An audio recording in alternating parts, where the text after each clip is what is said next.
সুতরাং এই সকল মাস আমাদের মধ্যে তশরিফ এনেছেন আপনার 17 তারিখ 7 তারিখ। সুতরাং আমরা প্রথম জুমার নামাজ পড়তে এসেছি।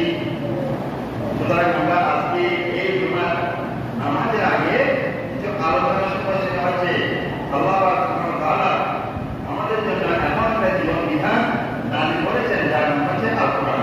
তার নাম কি? আল কোরআন। মুসলমানদের জন্য আল কোরআনের বড় সংবিধান, আল কোরআনের চাইতে বড় গাইড নাই, বড় গাইড এই পৃথিবীর মধ্যে আল্লাহ ইতিপূর্বে আগেও নাম করে নেই, কেমন আগেও কোন ব্যক্তিত্ব দূরের কথা আসমান থেকেও আসমান গ্রন্থ কোন সংবিধান আর নাযিল হবে না। আলহামদুলিল্লাহ। এই কোরআনের মধ্যে আল্লাহ তাআলা 114টি সূরা দিয়েছেন। বড় বড় কি বড় সূরা রয়েছে, ছোট সূরা রয়েছে। বড় ছোট মিলিয়ে 114টা সূরা রয়েছে। এই সূরার মধ্যে 24 টা একটা সূরা রয়েছে, সূরাতুন নূর। সূরাতুন নূর 114 সূরার মধ্যে আল্লাহ তাআলা একটা সূরা নাম করেছেন, যে সূরার নাম হচ্ছে সূরাতুন নূর। আল্লাহ তাআলা এই কোরআনকে মানুষের জীবন বিধান, মুসলমান নয়, পৃথিবী যত রকমের যত ধরনের মানুষ রয়েছে সব মানুষের জন্য এটা জীবন বিধান, শুধু মুসলমানদের জন্য, সব মানুষের জন্য। পৃথিবী একেবারে শেষ পর্যন্ত আর কোনো জীবন বিধান আল্লাহ দান করবেন না। এর মধ্যে সত্যিটা আল্লাহ দিয়ে দিয়েছেন।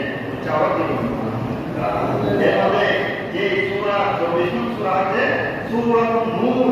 নূর শব্দ হচ্ছে আলো, জ্যোতি, লাইট দিতে হয়। মানে অর্থাৎ আল্লাহ সুবহানাহু ওয়া তাআলা এই কোরআনের মধ্যে, এই সূরার মধ্যে 24 নং সূরা সূরাতুন নূরের মধ্যে এমন কতগুলো জীবন বিধান দিয়েছেন আল্লাহ মানুষের জন্য, এমন কতগুলো আয়াত দিয়েছেন যে আয়াত মতো চলবে, যে আয়াত মতো আল্লাহ যে জীবন বিধান, যে সূরা নূরে যে আয়াতগুলো কোনো মানুষ যদি অনুসরণ করে তার জীবনটা নূরে নূরান্বিত হবে, নূরে নূরান্বিত হয়ে আলোকিত হবে। এবং এই সূরার মধ্যে আল্লাহ তাআলা আল্লাহ নিজে জাতি করে নিজেকে বর্ণনা দিয়েছেন। সূরা নূরের মধ্যে জাতি নূর, আল্লাহকে জাতি নূর রয়েছে, সেই জাতি নূর সম্পর্কে এই সূরার মধ্যে দিয়েছেন আল্লাহ আলোচনা করেছেন। পাশাপাশি এমন কতগুলো আয়াত দিয়েছেন যে আয়াতগুলো যদি কোনো মানুষ অনুসরণ করে তার জীবনের মধ্যে যদি প্রয়োগ করে, যে আয়াতের বিধান, যে আয়াতের হুকুম আপন মানুষ যদি তার জীবনের মধ্যে যদি কি করে বাস্তবায়ন করে, তার জীবনটা আলোকিত হয়ে যাবে। দুনিয়ার মধ্যে তার আর কোনো গাইডলাইনের প্রয়োজন নেই, কোনো মানুষের কোনো ওয়াজ হবে না।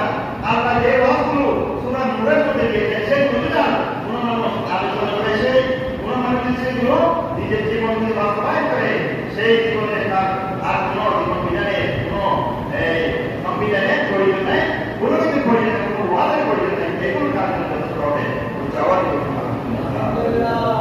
এই সূরার মধ্যে আল্লাহ তাআলা 64টা দিয়েছেন, আয়াত দিয়েছেন, 64টা আয়াত এবং 1247টা শব্দ দিয়েছেন এবং 5776টা দিয়েছেন, বর্ণনা দিয়েছেন।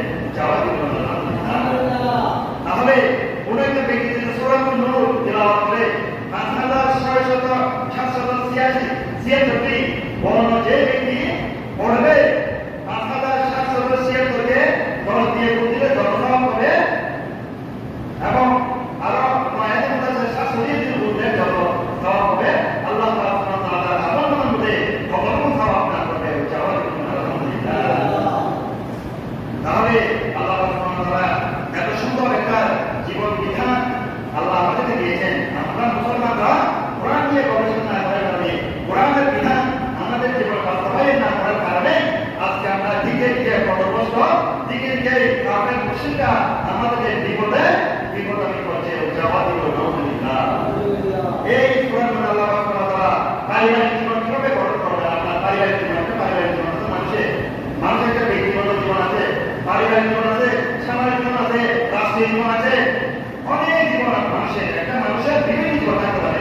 একটা মানুষ শুধু মানুষ নয়, সে যখন পরিবার দেবে তখন তার একটা পারিবারিক জীবন, সে যখন বাইরে বেরোবে তার একটা সামাজিক জীবন রয়েছে, সে যখন রাষ্ট্রীয় দায়িত্ব করবে ওর মধ্যে বসে যাবে তার একটা রাষ্ট্রীয় দায়িত্ব রয়েছে, সে যখন একটা অফিসের করতে যাবে মানুষের বিভিন্ন রকম কি আছে, জীবন আছে। এই জীবন তারা পারিবারিক জীবন সকলকে দিয়েছেন, বিনা নারী করেছেন।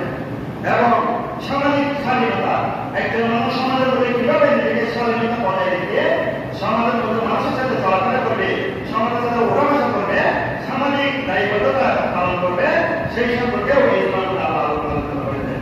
এরপর রয়েছে নারীর মর্যাদা। আইয়াবি জাহাজের মধ্যে যে নারীদেরকে কি একটা তুচ্ছ জিনিসের মতো মনে করা হতো না, যে নারীর কোনো সম্মান ছিল না, যে নারীর সন্তান ভূমিকা হওয়ার সাথে সাথে খবর দেওয়া হতো, নারী করে অরক্ষণী মনে করা হতো, মা বাবাদেরকে হ্যাঁ প্রতিবন্ধ করা হতো, বেইজ্জত করা হতো সমাজের মধ্যে। সেই অবহেলিত নারীদেরকে কিভাবে সম্মান দিতে হবে, সেই নারীদেরকে কিভাবে মর্যাদা দিতে হবে, সেই নারীর সাথে কিভাবে সারা জীবন পারিবারিক জীবন বাস্তবায়ন করতে হবে, জীবনযাপন করতে হবে, সেই সম্পর্কেও এই কোরআন আল্লাহ দিয়েছেন, বিধান দিয়েছেন। এরপরে দিয়েছেন একজন মানুষকে অপবাদ দিলে কি সমস্যা, অপবাদ দেওয়া যাবে কিনা, দিলে কি সমস্যা, দেওয়ার পরে যদি ওই অপবাদ আপনাদের না থাকে তাহলে আমার পরিণতি কি হবে? আমি একজন মানুষকে অপবাদ দিলাম, আপনাকে সুর বললাম, আপনাকে জেনে বললাম, কিন্তু আপনি সেটা নয়